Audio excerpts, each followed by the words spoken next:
Imaw, kinulata ng mga sangre. Isa na naman ang nanalo sa tambyolo ng kapalaran sa social media ang nagwagi ng special lato-lato mula sa mundo ng kabaklaan sa Facebook. Ito ang nag-iisa.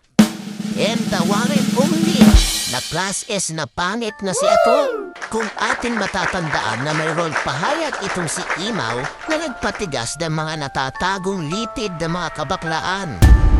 Kanyang dinidisregard ang natatagong pasarian ng mga sangre na may kasamang pami-insulto. Kung gusto lang naman nilang maging belong, ibebelong natin sila. Pero hindi para mag-adjust kami dyan. Aralin nyo kasi, ganito kasi yan. Hindi. Hindi ka babae, hindi ka lalaki, bading ka.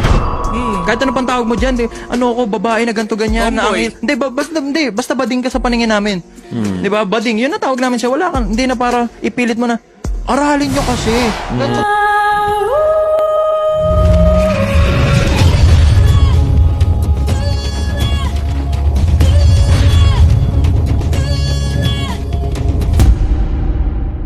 At dahil dito ay nagkaisa ang mga halaman dagat na i-report sa Facebook itong si Ato.